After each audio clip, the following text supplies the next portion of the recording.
Good evening students. जी आपका chapter number 2 है व्याकरण का वर्ण विचार। ठीक है, इसमें हम वर्णों के बारे में पढ़ेंगे कि भाषा की सबसे छोटी इकाई ध्वनि है और इसके लिखित रूप को वर्ण कहते हैं। वर्ण कौन से हो गए? जिसमें स्वर और व्यंजन दोनों आते हैं। किसी भाषा के वर्णों के व्यवस्थित समूह को वर्णमाला कहते हैं।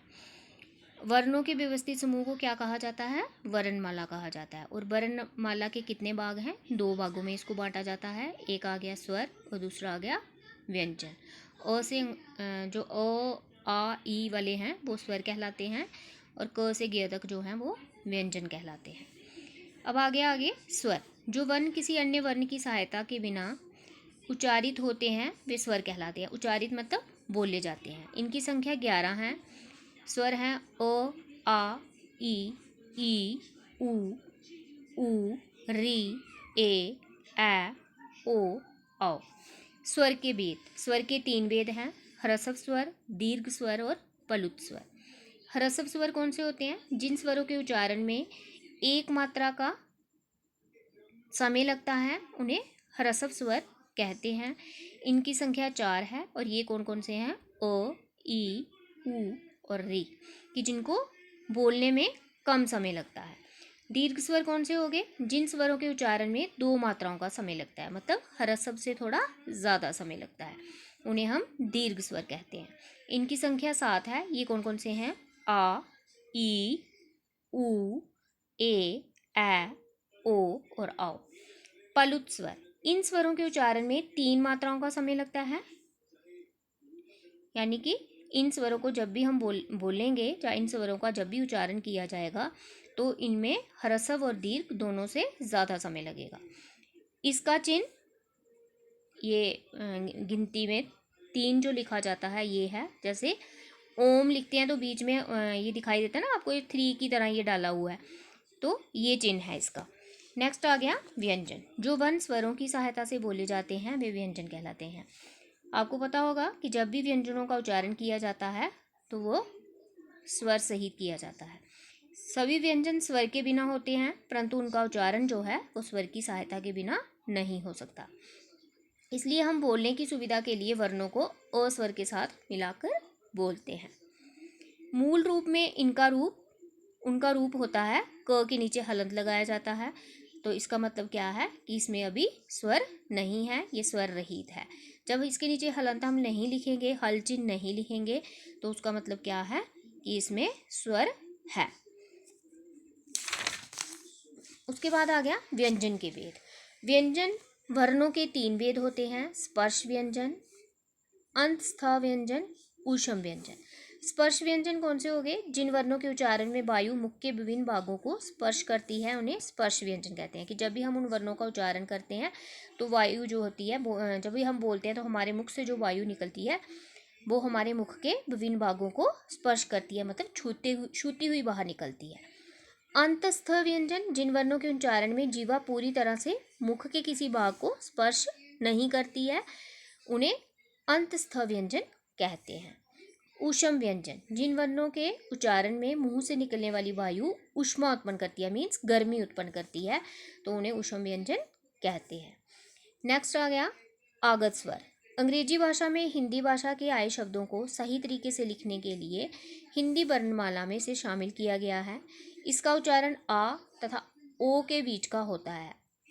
कुछ ऐसे शब्दों को देखते हैं जिनके इस स्वर का प्रयोग किया जाता है, जैसे doctor, college, ball, hall, mall, dog, boy, John आदि। आगत व्यंजन ज और फ। हिंदी में अनेक विदेशी भाषाओं के शब्द शामिल किए गए हैं जिनमें आगत व्यंजनों का प्रयोग किया जाता है। इन व्यंजनों का उच्चारण हिंदी के ज फ से भिन्न होता है। इन्हें अधिक कोमलता से बोला जाता है। इन्हें हिंदी में लिखते समय ज और फ के नीचे नुक्ता लगाकर लिखा जाता है। जैसे कागज, ज के नीचे नुक्ता लगाया है। दरवाज़ा, ज के नीचे क्या लगाया? नुक्ता। नुक्ता मीन्स बिंदी। आज़ादी, यहाँ पे भी लगाया हुआ है। ज़मीन, सफाई, फर्श आदि। नेक्स्ट आ गया संयुक्त अक्षर। संयुक्त अक्षर कौन से होते हैं? जब 2 व्यंजन आपस में मिलते हैं और उनका रूप परिवर्तित हो जाता है तो उन्हें संयुक्त अक्षर कहा जाता है। ये 4 हैं: क्ष, त्र, ज्ञ तथा श्र। जैसे क जो है वो स्वर रहित होता है और इसमें जब श षटकोण वाला श मिलता है तो क्या बनता है, क्ष। ठीक है। तो में जब र मिलता है तो क्या बनता है, त्र। श में जब र मिलता है तो क्या बनता है, श्र। ठीक है। नेक्स्ट आ गया संयुक्त व्यंजन। जब दो व्यंजन आपस में मिलते हैं, एक स्वर रहित होता है और दूसरा स्वर युक्त होता है। जब दो वो आपस में मिलते हैं तो उन्हें संयुक्त व्यंजन कहा जाता है। जैसे क प्लस त, कत, रकत, भकत, नियुक्त, मुक्त। ऐसे द प्लस व क्या बना, द, ध्वज, ध्वनि, ध्वंस। प प्लस त क्या बना, पथ, गुप्त, सुप्त, लुप्त। स प्लस थ क्या बना, स्थ, स्थल, स्थान, स्थिर। उसके बाद है आपका अनुस्वार। अनुस्वार क्या होता है, इसका उच्चारण करते समय हवा नाक से बाहर निकलती है। इसे शिरोरेखा के ऊपर बिंदु के रूप में लगाया जाता है कि जब भी हम किसी भी शब्द को लिखते हैं तो लाइन लगाते हैं ना, लाइन के ऊपर क्या लगाया जाएगा, बिंदु लगाया जाएगा। अनुस्वार जिस वर्ण के ऊपर लगा हो उसके बाद इसे उच्चारित करते हैं। उसके बाद जो व्यंजन हो उसके पंचम वर्ण की ध्वनि मुख से निकलती है। अंतस्थ और ऊष्म वर्णों में म न की ध्वनि निकलती है। नेक्स्ट आ गया अनुनासिक।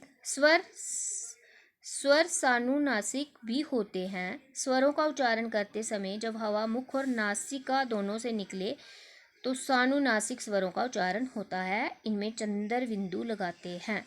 ठीक है। चंद्र बिंदु स्वर का गुण है। जिन स्वरों पर शिरोरेखा होती है उन पर हम बिंदु लगाते हैं, जैसे मैं लिखना है हमें तो वहाँ पर हम चंद्र बिंदु नहीं लगाएंगे, क्या लगाएंगे, बिंदी लगाएंगे। ठीक है। बोलते समय अनुनासिक और अनुस्वार में अंतर होता है। अंत दंत बोलते समय न की ध्वनि और द के बाद है। यदि आप कहें आंत दांत तो अनुनासिक ध्वनि आ और द के साथ सुनाई देती है। नेक्स्ट आ गया विसर्ग। विसर्ग क्या होता है, ये दो डॉट जो दिखाए गए हैं इसको क्या बोला जाता है, विसर्ग बोला जाता है। इसका उच्चारण ह की तरह किया जाता है। इसका प्रयोग तत्सम शब्दों में किया जाता है, जैसे प्रातः, अतः, अंततः आदि। ठीक है। नेक्स्ट है रो वर्ण। ठीक है। रो वर्ण। रो वर्ण में आपने र का प्रयोग कैसे किया जाता है वो हम पढ़ेंगे। जब र स्वर रहित हो तो व्यंजन के ऊपर रेफ के रूप में लिखा जाता है, तो व्यंजन के ऊपर मात्रा लगाई जाती है। जैसे धर्म, म के ऊपर र की मात्रा लगाई जाती है। करम, म के ऊपर र की मात्रा लगाई जाती है। ये जिस व्यंजन के ऊपर लिखा जाता है उससे पहले बोला जाता है।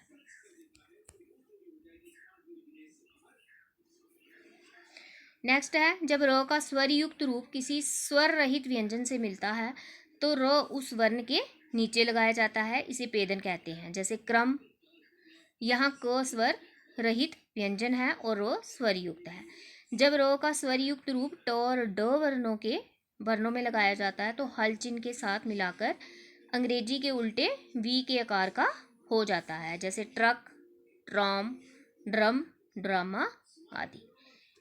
तो ये था आपका चैप्टर वर्ण विचार। ठीक है। इसको आपने अच्छे से लिखना है और लर्न भी